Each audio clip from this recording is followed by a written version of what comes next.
So the leaks for Boruto TBV Vortex Chapter 26 has just been released, and from what I can see from the leaks right now, this chapter is looking peak as usual, as it is obviously a bit of a slower chapter, but we do end up picking up from the leaks is some valuable information on what exactly is to come.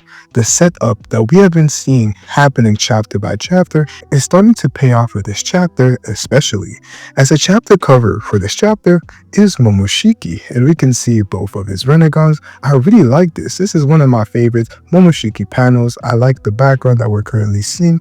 I don't really know what the side text is or what exactly the title may be, but we'll find out when it's the chapter review.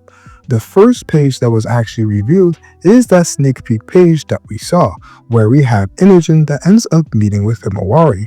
Some people had trouble with Inigen and Himawari. Some people really don't like this ship, like people like to call it. I'm personally cool with it. It's something that has been foreshadowed heavily, especially since Himawari is the person who basically brought back Inigen to life, and Inigen is a person who died and was the catalyst towards Himawari eventually awakening her powers. So I really like the dynamic that we currently have between both of these characters, and it's pretty cool. But we do end up seeing is Inigen being approached by a toad, and obviously this means that he's being approached by Kashin Koji. Then we see Inigen blush. I don't know exactly what is being said, but it seems like they're having a conversation about exactly what Inigen was doing. Inigen is blushing, which does entail that he has feelings for Himawari, as Himawari was mentioned. The toad seems to be asking Inigen if he wants to protect Himawari and will do anything to protect her. And since Inigen says yes, their interests are aligned. And this is where we see Inigen place his hand on the toad, similarly to what happened with Boruto, and he is transferred using reverse summoning jutsu and ends up meeting with Kashin Koji. Kashin Koji is sitting in a sofa, and then out the corner of his eye, he realizes that Boruto is there. So this is the first real glimpse at Boruto and Kashin Koji's hideout, and it's pretty cool to see that Boruto is just chilling there. He reminds me a bit of Itachi. I love the pose that we're currently seeing, and this may be exactly what was being referred to when it came to Inigen being in that flash forward scene when he was in Orochimaru's lair.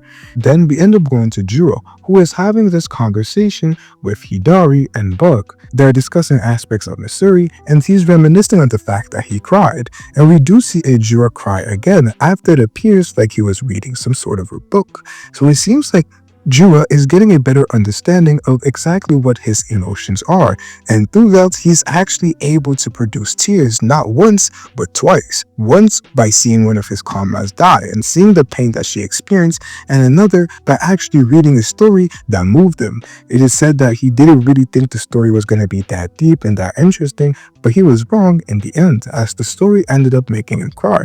I'm really interested to see what type of books he's reading. Maybe I would have liked Ikimoto to discuss that, maybe a real life book, but it's cool to see this when it comes to Jura. And one thing that this chapter really gives me, and it appears like we're getting, is a more day-to-day aspect of the Boruto series. Just something that I felt lacked in Boruto at certain times, and I'm happy to see that with Boruto TBV Vortex, the pacing is really immaculate in my opinion. When it has to be fast-paced, we go fast-paced, and when you have to slow down, chill, and understand what is going on, we are in those moments. It's like the calm before the storm. But something that has been heavily foreshadowed is Shikamaru's current predicament when it comes to him being Hokage. The purpose of Inigen actually coming there and talking with Kashin Koji is for him to be what is going to serve as communication between Shikamaru and Kashin Koji, as we know in the past that Ino decided to stop working with Shikamaru, especially due to the fact that he was working with a traitor known as Boruto. But Inigen, due to the fact that he wants to protect Himawari and is doing this for her, working with a traitor to protect his loved ones, we are seeing that Inigen is helping Kashin Koji out. And this goes along with some of the themes. Just how far will you go for your loved ones? And we are seeing Inigen display that.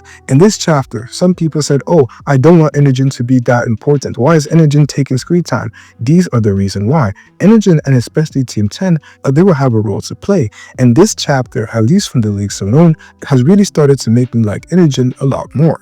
But continuing on with what we see, we do end up having a conversation between Shikamaru and Kashin Koji, and what appears like is being said is the worst scenario from the conversation that Shikamaru is going to have with the elders.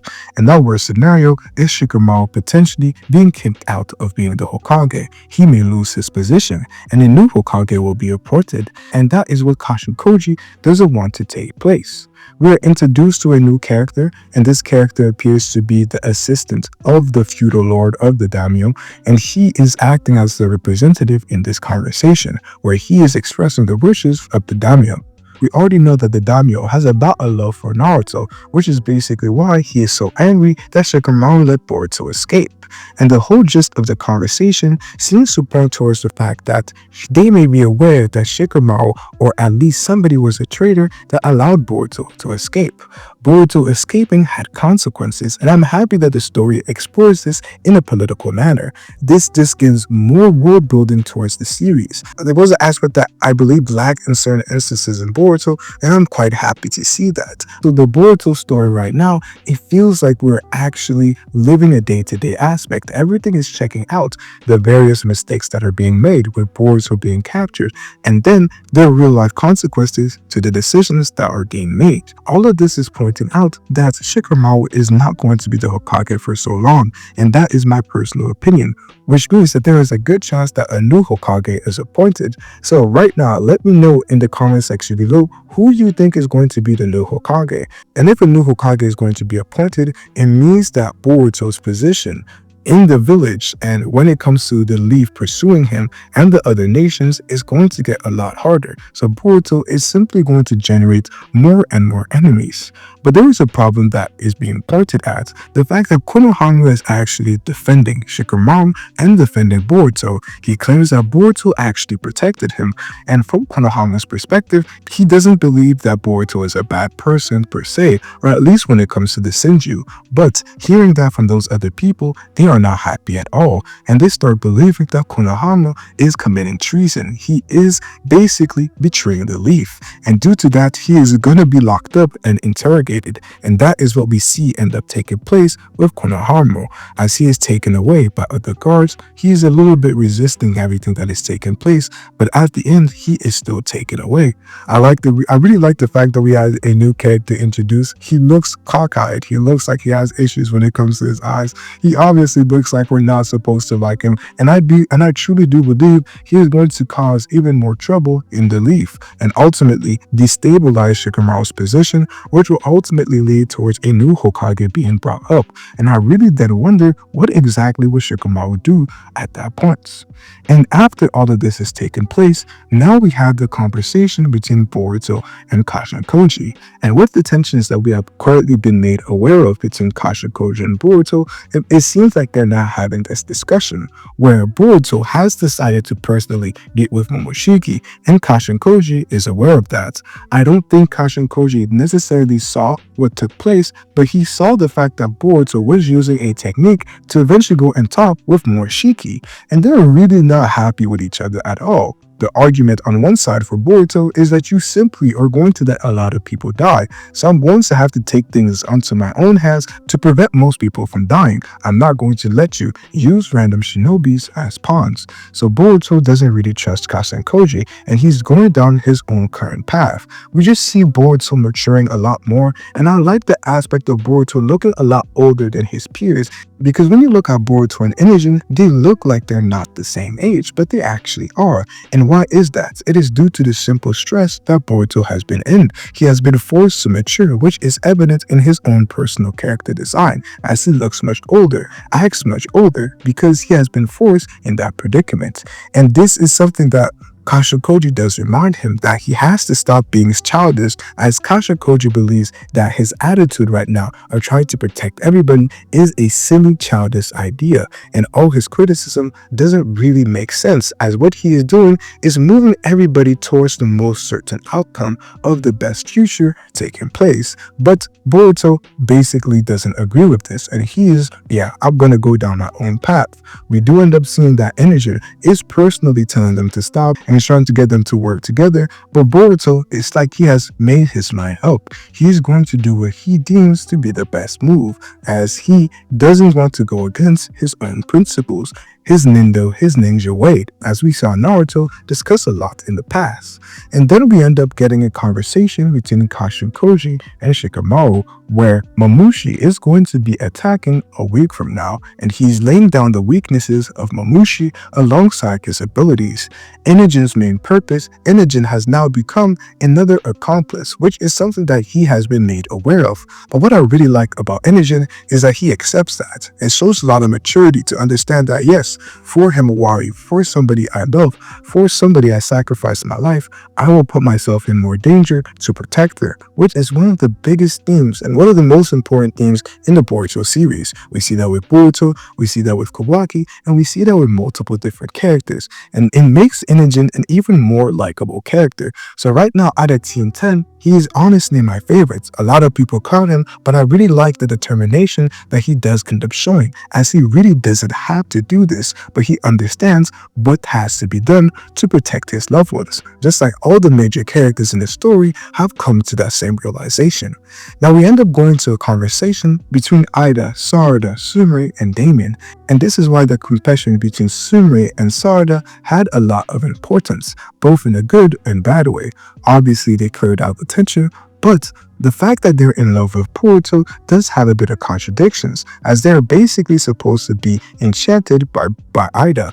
One could argue that, oh, we have characters like Sar, who is in love with Ino, and he still was able to love both due to the enchantment, but it's a little different, as that love occurred before. And when it comes to Sarada and Surime, on top of the fact that they love Boruto, they were also not affected by omnipotence, which just makes everything even more critical for Ida, as she believes that they're actually enchanted, while they're showing no signs of truly being. And this is where we end up going back to that flashback between Shikamaru and Surime and Sarada, which discusses the fact that they're not supposed to reveal this information.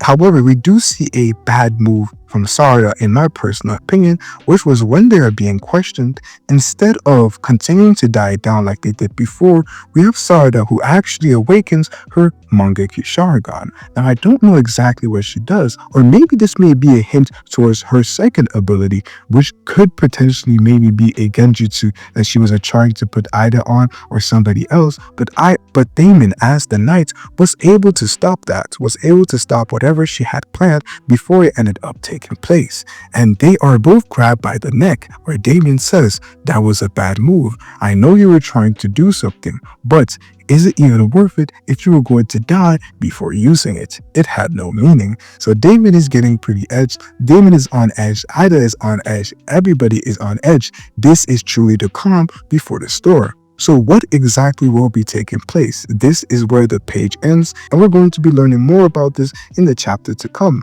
But there is so much to discuss just on these spoilers that have been revealed. But for the moment right now, let me know your thoughts, comments, and concerns on what you believe is taking place.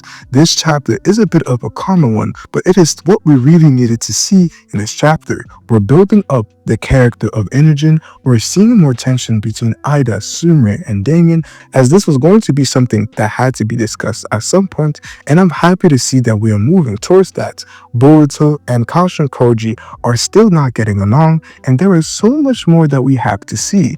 But for right now, let me know your thoughts, comments, and concerns in the comment section below, and I'm out, bruh.